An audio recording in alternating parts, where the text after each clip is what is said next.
선행사건 중재를 살펴보도록 하겠습니다. 안테시던트, 행동 전에 어떤 상황이 있을까?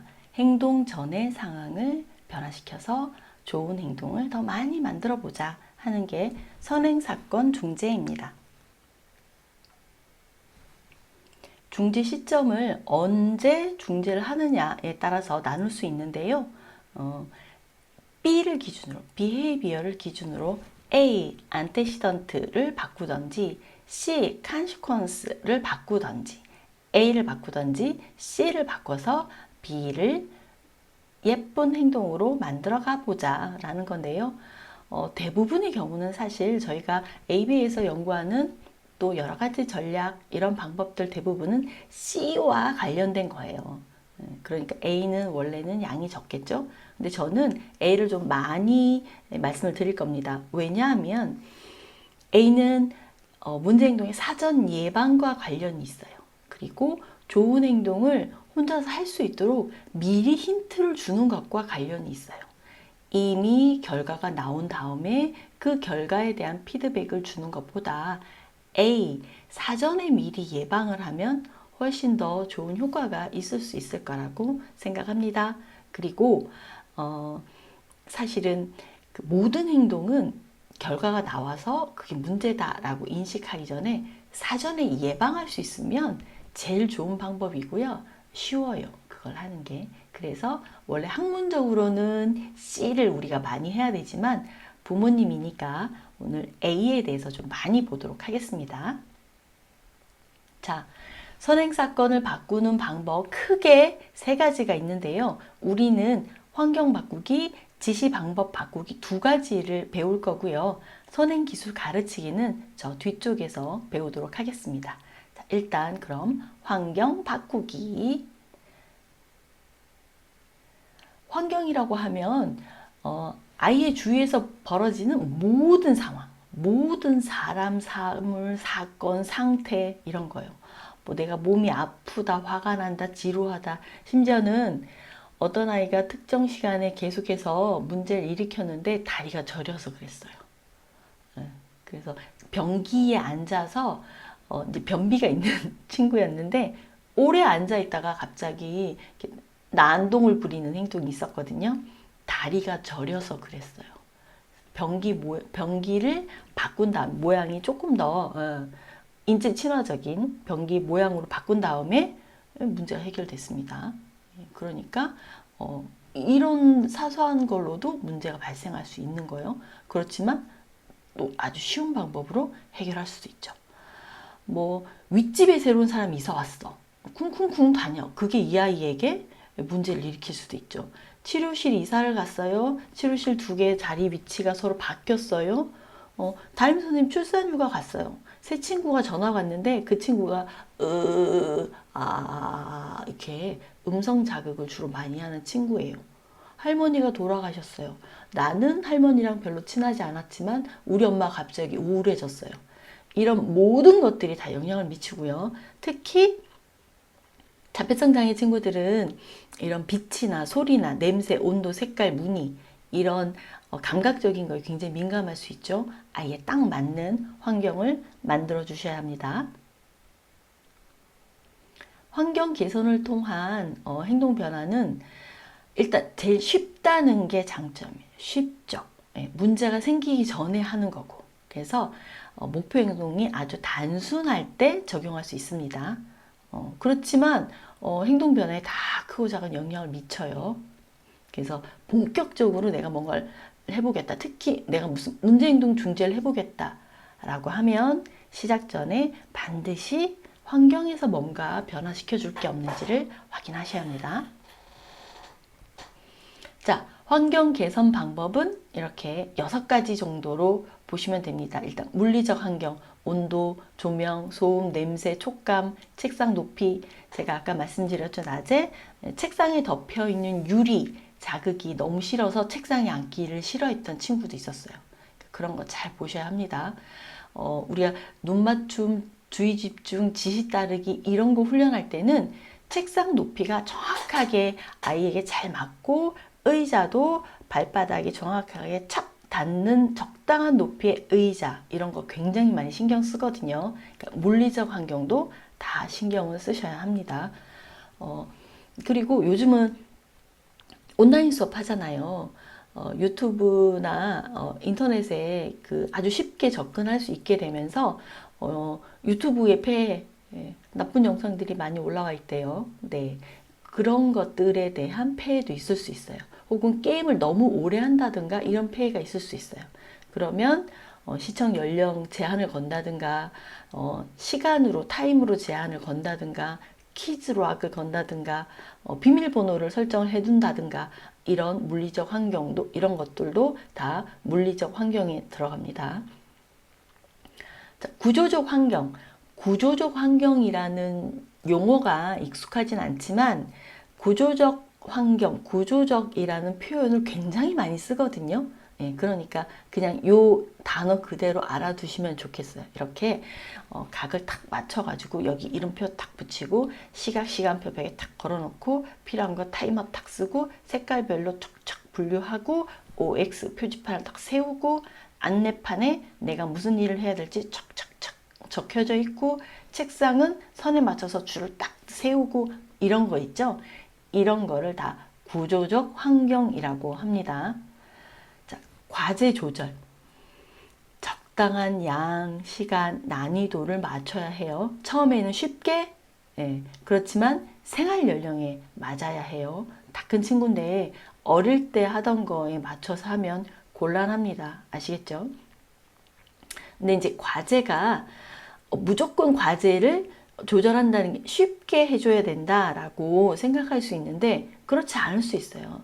너무 쉬운 과제만 해서 지루하고 오히려 성장에 방해를 줄 수도 있습니다. 그러니까 시작은 쉽게 그러나 가능한 빨리 아이의 수준에 맞춰서 아이가 충분히 할 수 있는 아주 손쉽게 할 수 있는 것보다 약간만 어렵게 이 정도가 좋겠습니다. 동기 조절. 예, 뭐 만약에 우리가 음식 강화물을 쓴다면 점심 먹고 바로 이렇게 오면 음식 강화물 효과가 완연히 떨어지겠죠. 이럴 때는 점심을 조금 덜 먹어야 해요. 혹은 지금 아이가 치료실 갔는데 낮잠 시간이에요.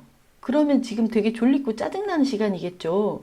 그러면 공부하기 어려워요. 그죠? 이런 것들, 이런 동기를 잘 생각을 해주셔야 됩니다. 아이가 아프면 당연히 좀 쉬운 거, 재밌는 거 위주로 해야 되겠죠. 네, 아이가 피곤한지 이런 것들도 잘 보셔야 합니다. 자, 의료적인 문제, 아이가 약물을 복용해야 되면 정확한 용량의 약을 복용했는지, 그러니까 약을 먹어야 하는데 정확하게 먹지 않는 경우 많이 있어요. 특히 성인 같은 경우에는 엄마도 우울증이 있고 막 이래갖고 엄마랑 딸이랑 약이 막 바뀌어 이런 일도 생겨요. 네. 그러니까 약 요새 약통이 많이 나오잖아요. 월화수목금토 이렇게 해가지고 월화수목금토 일주일 하고 아침 점심 저녁 그 통에다가 약을 넣어놔서 내가 약을 먹었는지 안 먹었는지 정확하게 날짜 맞춰서 확인해서 알 수 있게 그렇게 정확하게 약물을 복용하는 게 좋겠습니다. 그리고 사전 회피. 사실 문제가 예상되는 상황을 우리가 미리 차단하는 경우 많이 있어요. 제가 지난주에 예화로 말씀드렸던 그 아이스크림 가게 무작정 달려가서 일단 아이스크림을 뜯고 보는 친구 같은 경우에는 그냥 그 아이스크림 가게 앞을 굴러 안 가고 삥 돌아가는 거죠. 이렇게. 엘리베이터에 집착해요. 근데 이 건물에 저기 엘리베이터가 있어. 그러면 삥 돌아 저쪽으로 해서 계단으로 올라가는 거죠. 유튜브에 집착해. 핸드폰을 숨겨. 형제 둘이서 장난감 놓고 싸워. 그러면 그냥 없애. 이런 거죠. 아예 문제가 생기는 상황을 차단하는 거. 제가 예화에서 말씀드렸던 것처럼 제가 제빵 시간에 늘 문제를 일으켜 그러면 제가 제빵 하는 날은 안 갈까? 뭐 이런 거 고민하는 거예요. 자, 환경 예시 이런 거예요. 제가 말씀드렸죠. 저희 한마음복지관에 하루에 2,000병 정도 내왕이 있는데 여기에 처음에 1월달, 2월달 이렇게 발열 체크 선생님 지금은 이제 자동으로 바로 앞에 딱 쓰면 자동으로 체크되는 걸 갖다 놨지만 이때는 체온계로 직접 쟀죠. 그러니까 여기 서세요를 늘 말했어야 하거든요. 근데 발바닥을 딱 갖다 놓는 순간 사람들이 그냥 자연스럽게 여기 와서 서요. 자연스럽게 여기 안 쓰면 손가락으로 이렇게 딱 가리키만 해도 거기 와서 탁 쓰시죠. 예. 그러면 하루에 2000번 이리 오세요, 여기 서세요 하는 말이 안 해도 되는 걸로 바뀌었죠. 훨씬 수월하죠. 이것도 말씀드렸어요. 그죠? 여기 바닥에 선을 그어놨는데 이 선은 사람들이 너무 웅성웅성 모여서 이 식당에 줄 서는데 너무 이 복도를 가려서 휠체어 장애인이 지나다니기 힘들었어요. 늘 조금만 비켜주세요. 벽 쪽으로 붙어주세요. 이렇게 했어야 되거든요. 근데 바닥에 이렇게 선을 그어 놓는 순간 선생님들이 이렇게 벽에 붙어서 일렬로 줄을 서는 거죠. 이런 것들. 네. 여기 보시면 제가 화장실 예화 말씀드렸죠. 이거를 굳이 아주 고정된 구조물로 하지 않고 요거만 설치했던 것도 이유가 있어요. 복도가 넓지 않은데 휠체어 장애인 분들이 다니시기 어렵기 때문에 웬만하면 이거를 고정된 구조물로 안 하고 싶었던 거예요. 그래서 그 친구가 일단 바지를 내리고 소변을 보는 게 문제라고 그랬죠. 다 큰 성인 남자친구인데 오른쪽 보이는 게 남자 화장실, 왼쪽에 보이는 게 여자 화장실 문이에요. 그래서 여자 화장실 드나들다 보면 남자 화장실 앞에 소변 보려고 뒤돌아 서 있는 게 보이는 것만 해도 민망한데 말씀드렸죠. 바지를 내리고 볼일을 보는 친구가 있어서 그 친구가 제대로 훈련될 때까지만 이걸 임시로 여기 설치한 거예요. 그 친구가 없으면 치우면 되니까요. 그죠? 물론 항상 그런 상황이 발생할 수 있다. 그러면 좀 고정된 구조물로 하면 좋겠죠. 그래서 일단 물론 배워야 해요. 25살 먹은 남자친구가 바지를 내리고 소변을 보는 건 적절하지 않으니까요. 그렇지만 배울 때까지 시간이 걸리잖아요. 그때까지는 이걸 막으면 일단은 즉시 해결이 되니까. 그죠? 이런 방법들 크게 문제가 안 되는 거죠. 이런 방법들 많이 생각해 내셔야 합니다. 이것도 말씀드렸죠. 의사소통 보조기구예요. 그냥 일반인들도 이런 거 다 사용하는 거죠. 얼마나 아프세요? 의사 선생님 물어보면 도대체 뭐라고 얘기해야 돼? 물론 이때 답하는 것도 주관적이긴 하지만 너무 아무것도 없는 상태에서 하는 것보다 약간은 객관식이 됐어요. 그죠? 우리 아이들에게도 이렇게 선택의 여지를 주면 의사소통이 훨씬 쉬워지는 거죠. 이게 의사소통 도구예요. 그죠? 그래서 이렇게 선택의 여지를 줘서 말을 할 수 있게 해주는 거예요. 제가 말씀드렸죠? 이건 오른쪽에 있는 이렇게 단어를 여러 개 보여주는 건 마치 가로치기 주관식 문제에 들어갈 답을 그냥 생각해서 쓰는 거랑 그 밑에 박스 안에 한 20개쯤 예를 주고 이 중에서 골라서 쓰라고 하는 거랑의 정도의 난이도의 차이다. 그러니까 이런 그 그림 교환 의사소통 쓰면 혹시 우리 아이가 말을 안 하지 않을까요? 그런 염려를 아직도 갖고 계신 분이 있다면 절대로 그렇지 않으니까 그런 염려는 버리시고 이런 것들 아주 적극적으로 활용해서 아이가 의사소통해야 한다라는 일단 본연의 목적을 달성할 수 있도록 해줘야 해요. 그거를 말로 의사소통해야 된다는 그 다음 단계예요. 일단 의사소통한다. 그러면 너무나 편리하고 나의 욕구를 채울 수 있다라는 걸 알아야 의사소통에 대한 동기가 생기잖아요. 그러니까 아직 발화가 안 되거나 할 수 있는 단어가 몇 개 안 된다. 그런 친구들은 꼭 활용해 보시기 바랍니다. 이것도 말씀드렸죠. 아이에게 가장 쉬운 표현을 사용해야 합니다. 소소한 소통에서 이런 자료들을 많이 만들어서 배부하더라고요. 그래서 어디 복지관이나 이런 데 가면 이런 책자들이 놓여 있을 거예요. 별로 관심 받지 않는 책자인데 들춰보면 사실은 되게 재밌고 의미가 있습니다. 그래서 그런 거 어디서 보시면 이렇게 두루룩 보시면서 좀 힌트를 많이 얻으면 좋겠고요. 여기 홈페이지 들어가도 아마 다양한 내용들이 있을 거라고 알고 있어요. 요즘은 정부랑도 많이 일을 해서 전자정부 뭐 이렇게 해서 장애를 위한 뭐 설명 이런 거 보면 설명 자료 이런 거 많이 만드는 좋은 작업들도 많이 하시더라고요. 저랑은 전혀 관계없는 곳입니다. 네. 네, 이렇게 촉수 언급 말씀드렸죠. 네. 만지지 마세요가 100배점 훌륭한 표현이에요. 이것도 말씀드렸죠. 그냥 이름만 적을 수 있지만 글씨 읽을 수 있는 친구들이라고 해도 가시성이 훨씬 좋죠. 사진이 있으면. 오른쪽에도 그냥 청소구역 글로만 적어놔도 되지만 그림도 같이 있으면 훨씬 직관적이죠. 네, 이것도 이게 발달장애인을 위한 발달장애인법 특강이었거든요. 근데 뭐 주제, 강사, 신청 방법 이렇게 쭉 쓰는 것보다 밑에 있는 것처럼 언제, 몇 시, 어디서, 어떻게, 이거는 제가 봐도 이게 훨씬 나아요. 그죠? 여러분도 이게 훨씬 기억에 남아요. 이렇게 쉬운 표시를 많이 활용하시면 좋겠습니다. 나쁜 예. 저희 선생님 만드셨는데, 죄송해요, 선생님. 자, 나쁜 예. 이렇게 밑에 배경이 있고 의미 없는 그냥 예뻐 보이는 배경 옳지 않아요. 자, 전경과 배경을 구분 못한다. 이게 자폐 성향을 가진 친구들의 특성 중에 하나라고 그랬죠. 옳지 않아요. 이렇게 또 파스텔 톤 색깔 옳지 않아요. 다양한 무지갯빛 색깔 옳지 않아요. 네. 이게 훨씬 낫네요. 그죠? 이렇게 일정하고 지금 이런 환경이 구조화된 환경 이렇게 얘기할 수 있을 것 같아요. 예, 시간도 보여주고 오늘 뭘 할지도 아주 체계적으로 보여주고 간식 시간에는 어떻게 해야 되는지 놀이 시간에는 어떻게 해야 되는지 아이들이 할 내용을 적어놨어요. 당연히 안다고 절대 생각하지 마세요. 당연한 건 아무것도 없어요. 네. 심지어는 저희 언니가 제주도에서 꼴차 공장을 해요. 근데 거기 장애인들을 고용을 했거든요.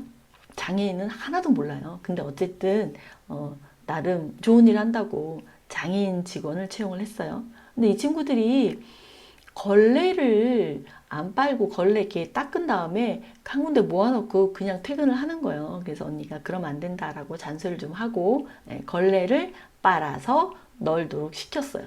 근데 걸레를 분명히 바깥에 널었는데 그 다음날 아침에 왔는데 여전히 걸레가 젖어 있는 거예요. 희한하다. 걸레가 어떻게 하룻밤이 지났는데도 이렇게까지 젖어 있고 안 마를까 너무 궁금했거든요. 어느 날 결국에 알게 됐어요. 이 친구가 걸레를 빨아서 안 짜고 넣는 거예요. 그래서 아니 너는 걸레를 빨아서 물기를 꼭 짜갖고 널어야지. 아니 걸레를 빨아서 그냥 널면 어떡하니? 그랬더니 그 친구가 그랬대요. 사장님이 걸레 짜서 널어야 한다고 얘기 안 했잖아요. 이렇게. 그래서 아니 그게 무슨 소리야 그랬지만 네, 정확히는 사장님이 우리 언니가 걸레 빨아서 널라고 했죠. 네, 걸레 빨아서 짜서 널어야 한다고 얘기하지 않았는데 너무나 당연히 모든 사람은 걸레를 짜서 널 거라고 생각을 했지만 이 친구는 그렇지 않았던 거예요. 당연하지 않았던 거죠. 세상에 당연한 건 아무것도 없습니다. 성인도 이런데 직업훈련 받고 취업한 성인도 이런데 아이들은 모든 게 공짜가 아무것도 없다 이렇게 생각하시면 됩니다. 자, 이것도 말씀드렸죠. 이름만 있으면 이 친구들은 지금 초등방과교실 아이들 어린아이들이라서 자기 이름 모르면 자기 거 찾아오기가 어려운데 얼굴이 있으니까 자기 거 찾아서 쓰고 자기 자리에 도로 갖다 놓고가 되는 거죠. 훨씬 낫죠? 예. 그래서 이런 환경을 만들어주면 좋다는 겁니다. 잠금 장치도 말씀드렸죠. 집에서 우리 애가 어떻게 해요, 저렇게 해요, 뭐 이러는 거 일일이 잔소리 해야 되는 거면 열지 마라 해서 안 되는 거면 잠금 장치 하는 거죠. 만지지 마라 해서 자꾸 만지면 손 안 닿는데 놔두는 거죠. 며칠 전에 저희가 이사를 했는데 이사할 때 한 이틀 주말에 인터넷이 안 됐어요. 월요일날, 토요일날 이사를 하는 바람에. 근데 이제 그 사이에 데이터를 썼는데요. 데이터 쓰라고 했죠. 근데 우리 아들이 데이터를 좀 많이 써가지고 이게 유료로 데이터 요금이 청구가 된 거예요. 그래서 그 아빠가 이제 그걸 딱 보는 순간 버럭 화를 내면서 문자로 날라오죠. 유료 얼마어치가 사용되었습니다. 그 문자를 받는 순간 아빠가 아들에게 버럭 화를 내면서 막 뭐라고 했어요. 그래서 제가 아빠한테, 남편한테 버럭 화를 냈어요. 당신이 무슨 짓이냐. 아들 잘못이 아니다. 그거를 데이터가 만약에 데이터 5기가라면 5기가가 다 사용되면 더 이상 데이터를 사용할 수 없도록 막아놨어야지. 아들은 몰랐죠. 5기가가 초과한지. 5기가 초과하면 돈을 얼마큼 내야 되는지, 자기가 지금 얼마나 썼는지 모르잖아요. 미리 설명해 준 적도 없고, 조금 사용해 줘야 된다 얘기한 적도 없고, 중간에 80% 사용됐다 얘기해 준 적도 없고, 막아놓지도 않았는데 데이터 많이 썼다고 아들을 혼내키면 1학 중1이고 이제 내일 뭐 중2 되는 아들인데 너무 억울하죠. 예, 그러면 안 돼요. 그래서 저도 이제 일단 남편한테 버럭했다가 다시 마음을 가라앉히고 남편 얘기 좀 하자고 그래서 자분자분 얘기했어요. 엄마가 잘못한 거다. 데이터를 막아놨어야 되는데 막아놓지 않았으니 엄마가 잘못한 거다. 그리고 아빠도 잘못이다. 엄마가 잘못했는데 누구 잘못인지 일단 앞뒤 알아본 다음에 뭐라 해야지. 다짜고짜 아들 데이터 많이 사용했다. 혼내키면 안 된다. 자분자분 얘기했습니다. 아무튼 아들 잘못이 아니에요. 그죠? 막아놨어야지. 어른들이 잘못한 거죠. 이거 아이들이 자꾸 문 연다고 혼내키면 안 돼요. 어른들 잘못이지. 문 못 열게 해야지. 이거 못 만지게 해야지. 위험한 거였으면. 위험한 거였으면 치웠어야죠. 밀가루 방 안에 푹 이렇게 했다고 설탕 싹 뿌려놨다고 유리컵 깼다고 혼내키면 어떡해요. 그걸 왜 거기다 둬. 엄마가 잘못한 거죠. 네. 자, 그럼 연습을 한번 해보겠습니다. 자, 여기서부터 어디다가 적용을 할지를 한번 보면 되는 거예요. 네.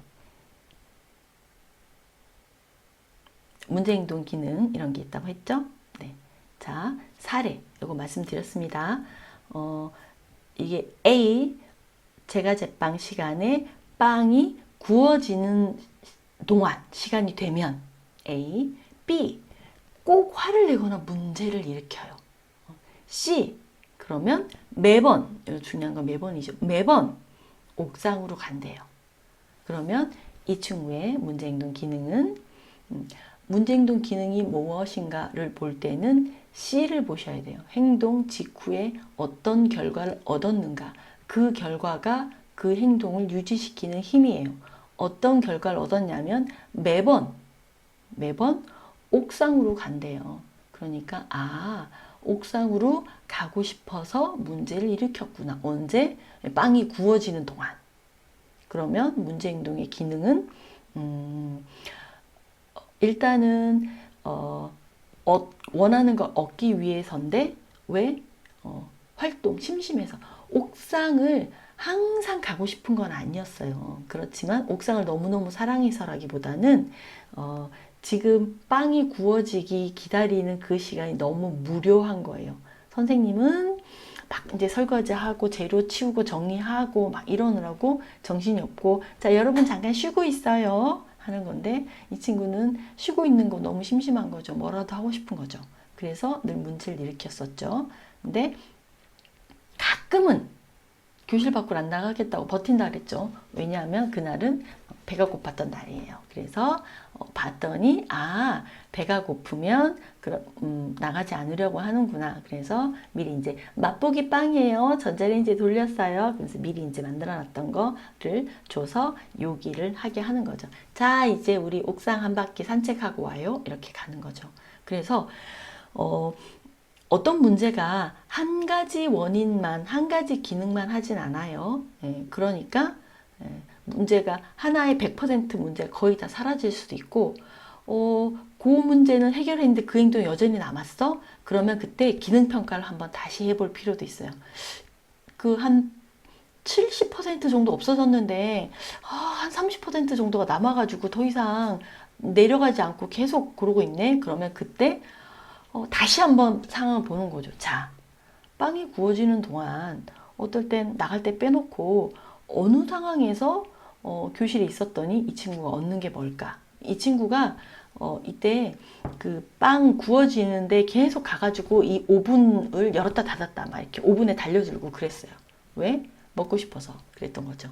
나오면 막 뜨거운 거 이렇게 먹고 그랬던 거예요. 아, 그래서 이 친구가 배가 고프구나를 알게 돼서 예, 그래서 먹을 거를 줘서 해결할 수 있었어요. 원래는 심심해요. 잠깐 산책해요. 뭐 배고파요. 이런 얘기를 원래는 할 수 있어야 되죠. 근데 이제 이 친구가 그게 훈련이 안 돼 있는 거죠. 그러니까 그것도 같이 가르치면 좋겠죠. 그리고 일반화 될 수 있는 기회도 많이 주면 좋을 것 같아요. 이 상황 말고 다른 상황에서도 심심할 때 심심해요 라고 얘기를 하고, 그리고 배고플 때 그냥 수업 중에도 배고파요 라고 얘기할 수 있는 거. 예, 그렇게 미리 연습을 좀 하면 좋을 것 같습니다. 자, 두 번째, 그 수영장에 가는데 친구에게 침을 뱉고 욕을 한대요. 왜냐하면 너무 심심해서, 그죠? 할 게 없어서. 그렇게 되면 보조교사 선생님이 항상 같이 있어 주는 거예요. 휴게실도 데리러 가고. 그러니까 이 친구의 그 기능도 휴식을 얻는 거, 놀이를 얻는 거, 혹은 과제 회피도 될 수 있을 것 같아요. 과제 회피. 근데 이제 과제를 준 게 아니라 어떤 지금 여기에 멍하니 있는 활동을 피하기 위해서 이런 건데, 정확한 표현, 그러니까 이게 이제 그냥 그룹을 지은 거잖아요. 어떤 그룹에 들어가느냐를 보는 건데, 어쨌든 왜 그러는 거다만 정확하게 아시면 돼요. 어쨌든 근데 만약에 이게 이제 문제 행동이면 원래는 이래야 되죠. 이 친구가 내가 이렇게 막 화를 내고 이러면 보조교사 선생님이 나랑 같이 놀아주거나 혹은 휴게실로 데리고 나가서 놀아줘. 그러니 그것 때문에 막 짜증내고 화내잖아요. 그러니까 그럴 때는 사실은 원래 이 문제 행동을 통해서 자기가 원하는 걸 얻지 못하도록 해야 해요. 그렇지만 지금 이 아이는 너무 심심하고 자기가 싫어하는 환경에 있는 아이니까 너 문제 행동해? 그걸 무시할 거야. 이러면 안 되죠. 원래 원인 제공이 지금 선생님들이 원래 원인 제공을 한 거죠. 수영장 싫어하는 아이에게 수영장 데려갔고, 그래서 얘 혼자 앉혀뒀고 원인 제공을 했잖아요. 그죠? 그러니까 너 문제를 일으켰어? 그럼 네가 원하는 거 못 얻어. 이건 좀 비윤리적이죠. 그러니까 이런 경우가 대표적으로 선행 사건 중재를 해야 되는 거예요. 미리 선제적으로 잘못된 방법을 바르게 바꿔줘야죠. 그래서 가능하면 매주 화요일에 수영장 안 가고 옆반 친구들이랑 같이 수업하면 안 되는지 꼭 확인할 필요 있고, 예, 그리고 어쩔 수 없이 그 반별로 같이 움직여야 돼서 수영장에 같이 간다면 애초에 풀로 안 들어가고 그냥 휴게실이나 다른 공간에서 할 수 있는 방법이 없는지, 혹은 담임 선생님이 없는데 이렇게 따로 떨어져 있는 게 너무 불안하거나 하면 그 수영장 안에, 풀장 안에서도 특정한 공간을 마련해서 혼자 안전하게 놀 수 있는 곳이 있는지, 혹은 이 아이가 어떻게든 물에 들어가서 물과 접촉하고 생존 수영이라도 배우는 데까지 가는 게 목적이라면 점진적 접근법으로 조금씩 물을 좋아하고 물속에서 뭐 공이 튜브라도 잡고 개헤엄이라도 칠 수 있는 방법을 목표로 해서 행동 형성해 나가야 되는 거죠. 대안을 생각해 봐야 합니다.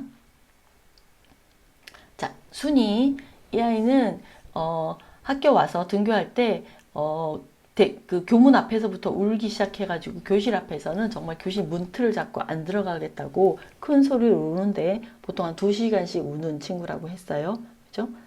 그래서 보면 이 아이의 기능이 무엇인가, 울고 떼쓰는 기능이 무엇인가를 보려면 이 행동 직후에 어떤 결과를 얻었는지를 보는 거예요. 직후에 어떻게 됐어요? 힘겹게 타일러서 자리에 앉힐 수는 있었는데 자기가 하고 싶은 것만 하는 거예요. 2시간 울어서 겨우겨우 1시간 우는데 달려, 오늘 빨리 들어왔다. 들어왔는데 더 울게 하고 싶지 않죠. 당연히 자기가 하고 싶은 걸 하게 하죠. 그래서 제가 관찰 갔을 때 다른 아이들은 자리에 앉아서 뭘 하는데 이 아이만 교실 뒤에 있는 매트 위에서 혼자 블럭하고 놀고 있었어요. 예. 자, 그러니까 과제 회피인데 저기 앉아서 공부하고 싶지 않았던 거죠. 예. 그래서 이 아이에게 일단은 처음에 교실에 들어오면 무조건 네가 제일 좋아하는 활동을 한다. 그래서 보통 자유활동부터 시작하고 수업을 시작했어요. 일단 들어오는 게 관건이니까. 근데 이제 얘는 들어오기 전에 지금 자유활동을 하는지 모르잖아요. 그죠? 네, 그러니까 저녁에 집에 갈 때 내일 아침에 뭐 할 거다. 1교시에. 그거를 시간표에 미리 표시를 해서 시각적으로 알려주고 다음날 아침에도 교문 앞에서 걔가 와서 저기 복도에서 울면서 걸어올 때서부터 다가가서 시간표를 보여주면서 오늘 교실에 들어가서 1교시에 이거 할 거야 라고 해서 데리고 들어오는 거죠. 예, 그렇게 해서 성공을 했어요. 그 밑에 있는 건 운동장 반대편에 있는 텃밭을 보러 가는 거예요.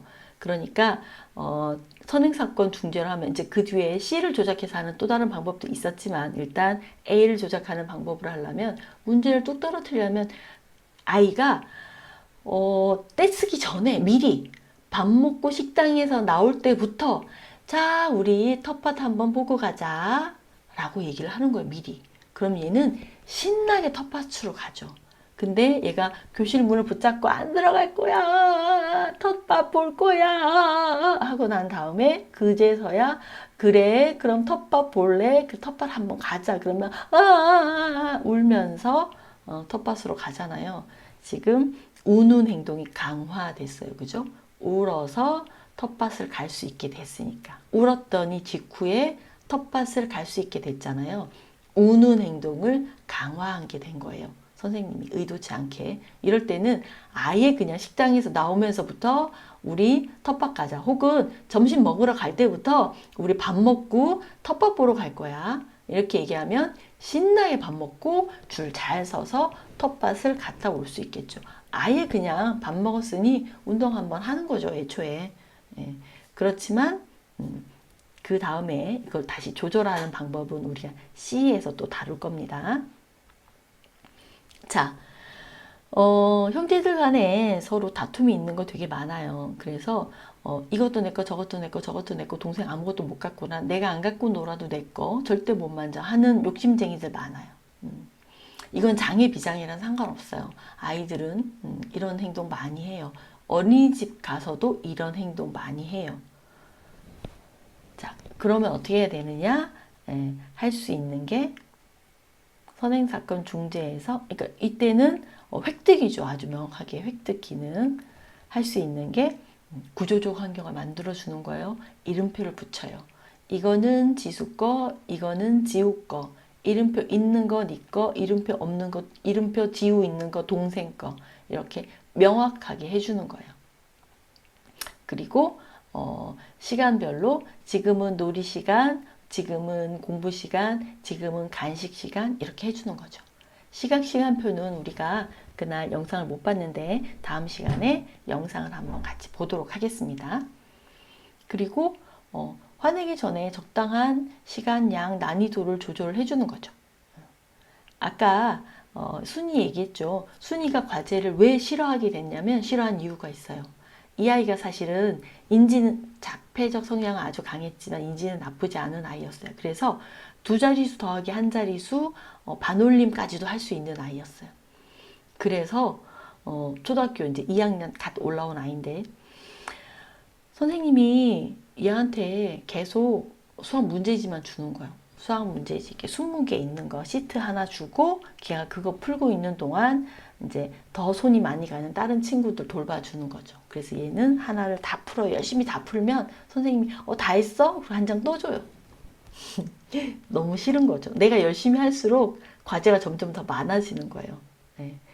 이런 경우 많아요. 집에서도 부모님도 아이들한테 이렇게 하는 경우 있어요. 예, 유의하셔야 합니다. 자, 그래서 과제의 양을 조절한다. 이렇게 얘기했잖아요. 그죠? 과제 적당한 양을 조절할 수 있어요. 그 선생님이 저한테 그러셨어요. 담임 선생님이. 그래서 얘가 너무 많아서 싫어하는 것 같아서 내가 이제 A4 용지 한 장에 수학 문제 20개가 적혀 있는데 내가 여기서 반만 해라. 라고 얘기했는데도 얘가 운다. 그렇게 막 하소연을 하셨어요. 그래서 제가 어떻게 했냐면 그 A4 용지를 이렇게 잡아서 반을 잘랐어요. 반만 줬어요. 반을 주면서 너 이것만 하면 돼. 이렇게 얘기해 줬어요. 양을 줄여줄 때는 말로 그냥 너 이거 반만 해 이렇게 하는 게 아니라 내가 눈으로 볼 때 확 반으로 줄었다라고 느껴지게 줘야 돼요. 아시겠죠? 그래서 제가 종이를 잘라줬어요. 그리고도 사실은 더 많을 것 같아서 이거를 두 문제씩 잘라줬어요. 영상이 안 보이시죠? 제가 지금 오밤중에 화면을 띄울 수 있는 상태가 아니랍니다. 네. 자, 두 문제씩 종이로 잘라서 줬어요. 그리고 나서는 담임 선생님이 A4 용지에 그다만하게 한 장에 두 문제씩 출력을 해줬어요. 두 문제 풀면 칭찬해주고 쉬라고 하고 다시 돌아오면 두 문제 풀었다고 칭찬해주고 쉬라고 하고 요거 이제 C랑도 관련이 있는 거지만 아무튼 그래서 이 아이가 두 문제를 풀고 다섯 문제 풀고 10문제를 풀고 점점 늘려가게 돼서 다시 자기 과제를 잘 할 수 있게 됐어요. 아시겠죠? 양을 줄인다는 얘기는 시간을 줄인다는 얘기는 정말 확 보이게 말로만이 아니라 눈에 확 띄게 그렇게 줄여주셔야 해요. 자, 그래서 이제 지수 같은 경우에는 일단 이렇게 이름표를 붙여주는 거 굉장히 좋고요. 그 다음에 선택을 하게 할 수도 있어요. 룰을 정하는 거죠. 선택. 이거 할 거야, 이거 할 거야. 장난감 왼쪽 거, 오른쪽 거 골라. 이렇게 고르게 하는 거죠. 고르게 하는 건 우리 아이들이 자기가 진짜 뭘 좋아하는지 고를 수 있는 아이도 있고 못 고르는 아이도 있어요. 자기가 진짜 좋아하는 걸 못 고르는 아이도 있어요. 자기 결정 훈련이 안 돼 있으면 못 골라요. 내가 좋아하는데 왜 못 골라? 아무것도 당연한 건 없다고 했죠. 자기가 진짜 좋아하는 걸 못 고르는 아이들이 있어요. 그냥 늘 왼쪽 것만 고른다든가 늘 나중에 물어보는 걸 고른다든가 그런 경우 있어요. 그것도 훈련해야 돼요. 자, 이거 할 거야, 이거 할 거야 물어봐서 왼쪽 거를 골랐어요. 왼쪽 거 주면 오른쪽 거 치우죠. 자, 두 개 중에 하나를 골랐다는 얘기는 다른 한편으로는 두 개 중에 한 개를 포기했다는 말이랑 똑같아요. 반납하기 기술을 배우는 거예요. 하나를 골랐으면 하나는 선생님이 갖고 가는 거지. 하나는 엄마가 갖고 가. 하나를 골랐으면 하나는 동생이 갖고 놀아. 이렇게 되는 거죠. 예. 이거 훈련해야 돼요. 근데 내가 하나를 골랐어. 그랬더니 하나를 동생을 줘. 너무 화나죠. 그래서 아니야 저것도 내 거야 막 이렇게 덤벼요. 그럼 그 순간에는 단호하게 잘라줘야 돼요. 너 이거 골랐잖아. 넌 이걸 갖고 놀아. 화내지 마세요. 중립적으로. 그렇다고 아주 너무 친절하고 나이스하게 얘기할 필요 아니야. 넌 이거 갖고 논다며.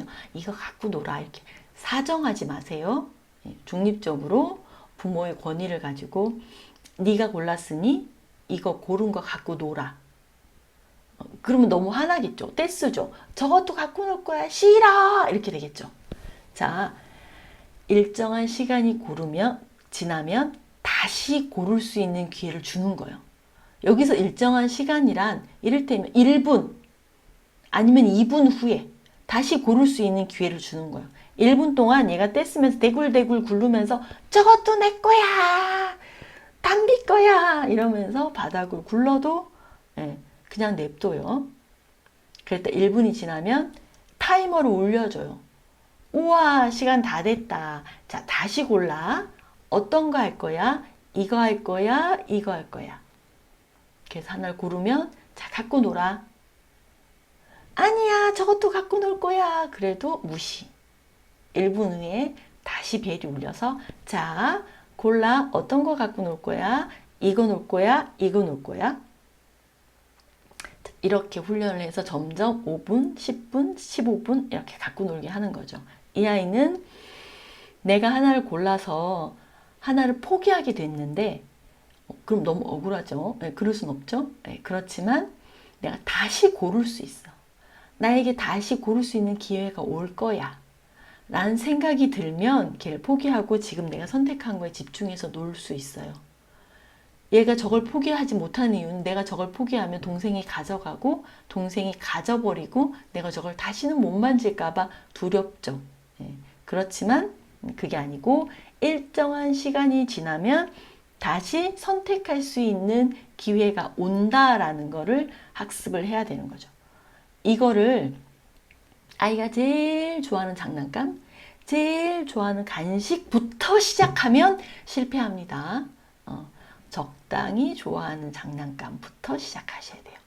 아주 많이 집착하지 않는 것부터, 쉬운 것부터, 성공할 만한 것부터 시작하세요.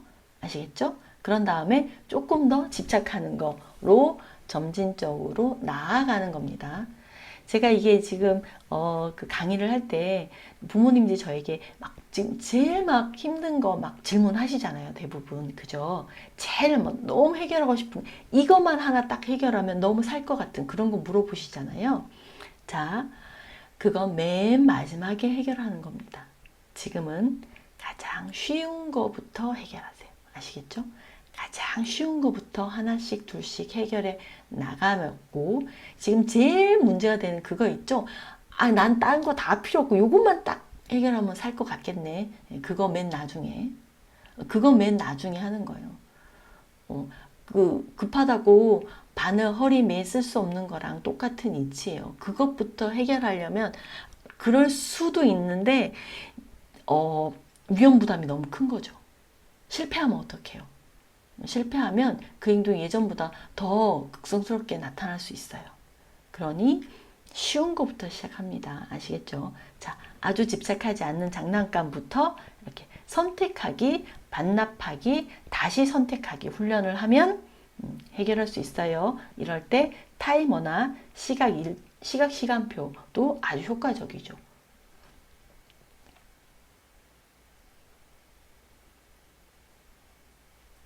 네. 여기 보면 동생도 친구들을 자주 때리고 때를 쓴다 이렇게 얘기했죠. 그죠? 그러니까 동생은 원래 이런 문제가 없었는데 학습을 한 거예요. 모방학습. 그리고 이제 이 아이 마음속에 좀 분노나 억울한 마음이 생겼을 수 있겠죠.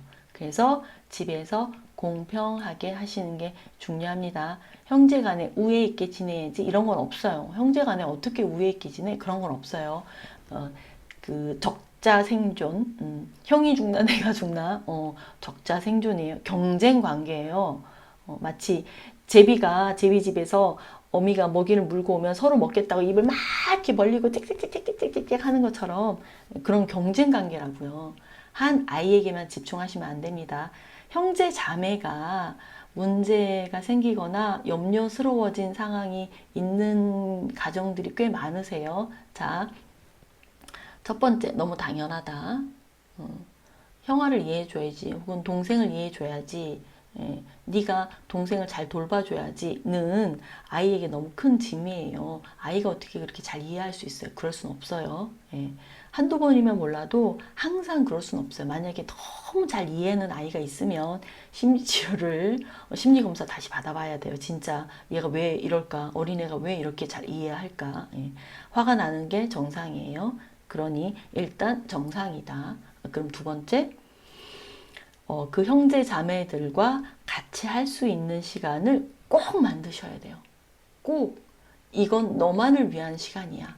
꼭 가지셔야 하고 이 아이들도 그때의 이런 시각 일정표를 만들어서 지수는 3시에 엄마랑 뭐 무슨 공부를 하고 지우는 3시 반에 엄마랑 무슨 공부를 하고 다시 지수는 4시 반에 엄마랑 무슨 놀이를 하고 지우는 5시에 무슨 놀이를 하고 엄마가 이거 하는 동안 아빠는 지우랑 놀고 이게 정해져 있어야 돼요. 이게 일정표로 시간표로 딱 되어 있으면 다른 형제 자매는 조금 참을 수 있을 거예요. 그럴 때.